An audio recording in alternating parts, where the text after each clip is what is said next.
Yo, what's up? Welcome back to my channel. Scott here for another video. Are you happy? That's what we're talking about today. Are you sabotaging your happiness? So I want to go through 5 signs that you may very well be sabotaging your happiness. And the first one is you're in a job that you hate. Now, there are varying statistics going around when I was doing some research on how many people actually are in a job that they don't like. Or they're in that job and they're completely just checked out, they're just clocking the hours. Well, I saw anywhere from 30% to 85% on different studies. So even if you take the lower end of the spectrum, that is 30%. That is 1 in 3. 1 in 3 people don't enjoy their job. Or I'd even use words as hate their job. So they're waking up every day. Now this could be you. High percentages there. So waking up every single day, 40 hours of the week. So going into work, doing something that you don't like. But why do we do that? Why do we do that? We might complain to people. We might go home and just think about how miserable our work is. There might be people that you're working with that you don't like. So looking at this, it's important for us just to go, you know what? Why don't I start living my life doing what I want? Why don't I create things that I want to do? Why don't I build a business around what I love? Okay, now that's easier said than done. Otherwise, it wouldn't be the statistics of so many people sticking to their job. So, okay, try this, right? Put 3 columns on your page, and in your first column, actually write, say, your top 3 to 5 things in rapid fire that you love to talk about. So think about when you're with your friends, with your family, whatever it is, what do you actually love talking about? So just take some time to reflect, bang, bang, bang, bang, bang them out. Next column, what are the things you actually like to read about or research? What are you looking up when you're searching articles? What are you listening to on your podcast, or what books do you read? What do you love to research and actually read? Okay? And the last one is, what do you actually like to do? What are things that you actually like to do that make you happy when you're not at work? It could be to do with sports, it could be doing, say, outdoor activity, whatever it is. Put 3 to 5 things and try and be quick about these. If you're sort of sitting there with an empty page and your pen's not moving, just start writing, okay? Now, once you've got those 3 things done, then write another list of your skills. What are your skills? What's your experience? What do you have experience in? Okay, and write those out. Now, what you can then do is you can start seeing in the first 3 columns, what are your general interests? What do you love? And what you can then do is look to build a business around that, or go into a new career, and you could either cross-section it with your experience and your skills, and you can try and find a happy medium, or you just build a new business around what you love. So for example, right, you might have someone who wakes up every day, they go to work, they say they sell insurance, right? They go there, they hate their job. They just can't stand it. They've been doing it for a couple of years now. They get in there, it's a grind, they're on the phone constantly, they're doing 100 calls a day. It's soul destroying, right? So go through this exercise, and then they work out that they actually, all they talk about, all they research, and all they actually do outside of work is they love to go camping.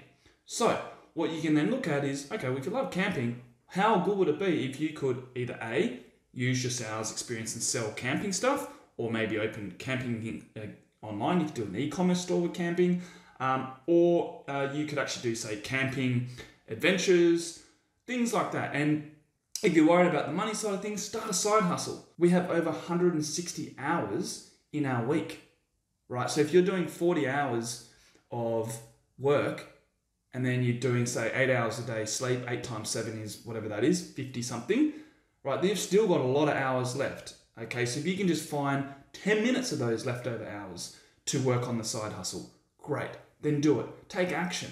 Otherwise, you're just sitting there doing a job that you don't like, and the year's going to clock past. You're going to be miserable. You're going to be happy. Just think about the outcome and how good it will be if you're actually doing something that's wrapped around the stuff that you love, the stuff that you like to research, and the stuff that you love to talk about. Okay, number 2, stop the blaming. Okay, just too much blaming other people, situations, or things, right? If you're stuck in that situation where you're blaming, you're actually sabotaging your own happiness. So let me explain. Shit is always going to happen to you. It happens to everyone, right? It happens to everyone. So whether it's people, whether it's a situation, whatever it is, there's going to be shit that happens. okay? But you need to hold yourself accountable how you're going to feel, how you're going to act and react to things, okay? Otherwise, if you don't and you sit there blaming people, you're stunting growth, you're not taking accountability or thinking about, hey, what can I actually do better in this situation? And B, you're actually putting that negative vibe into your body. So if you're blaming someone and you get just, that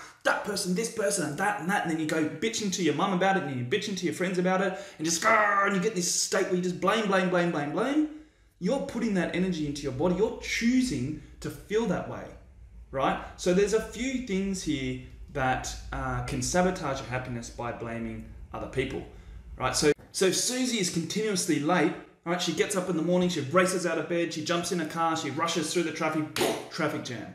And then it seems like every red light she's getting, she's cursing at the red light, some guy in a ute comes along, cuts her off. What are you doing? Oh, you're in the ute. Bloody utes, what are you doing? And then she finally gets to work, gets in trouble, and she blames the red light, she blames the person cutting her off. No, Susie, you're late because you stayed up all night watching Netflix and you didn't get up in time to go to work. Okay, number 3, stop comparing yourself to others, guys, okay? So in this day and age, we see it so much on social media, it's so easy to see the highlight reels of the best parts of someone's life, and we look at ourselves and we think what's missing.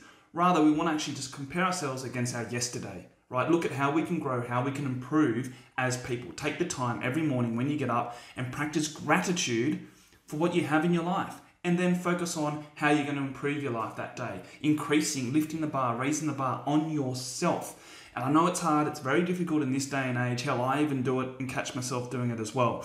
But we need to stop comparing ourselves to other people. It's not going to make you happy at all. It's going to sabotage your happiness by continually comparing yourself to other people. Run your own race. All right, so I've heard something by Ed Milet.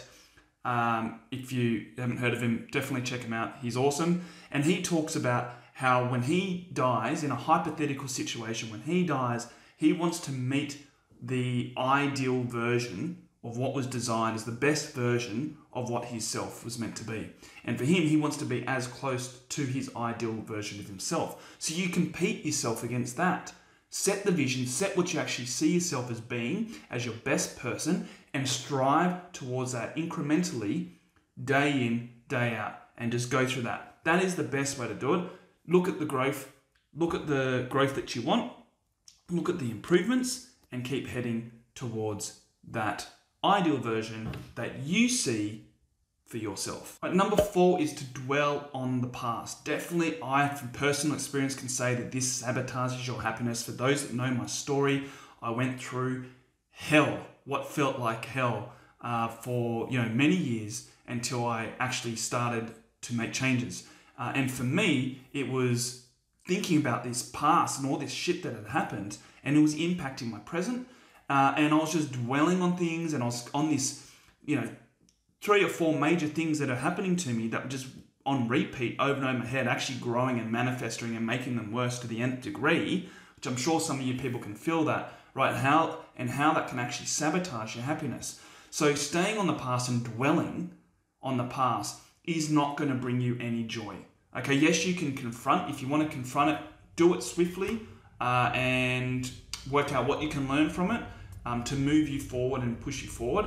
But what I like to, how I like to think about it is your head is like a filing cabinet, right? So you can go through your mind and choose how you want to organize it and what you want to concentrate. What file do you want to concentrate?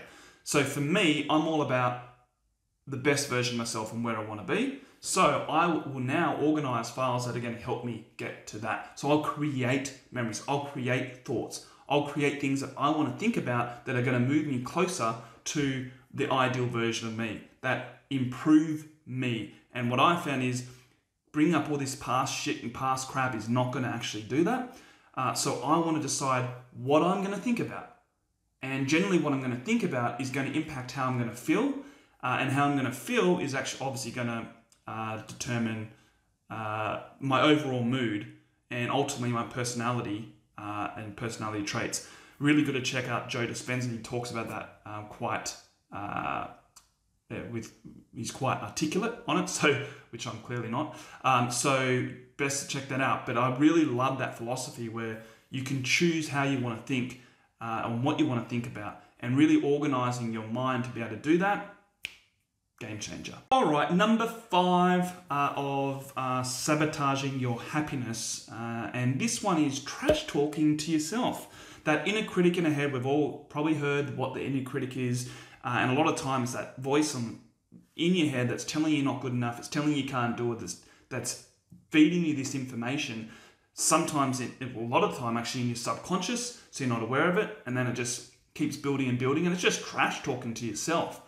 Right, I do a whole video on how to beat negative self-talk, so make sure you check that out. I'll link it in the description below, but that goes into more detail. But in essence, right, the best way that I found to deal with this is to actually become aware of what this trash talking is.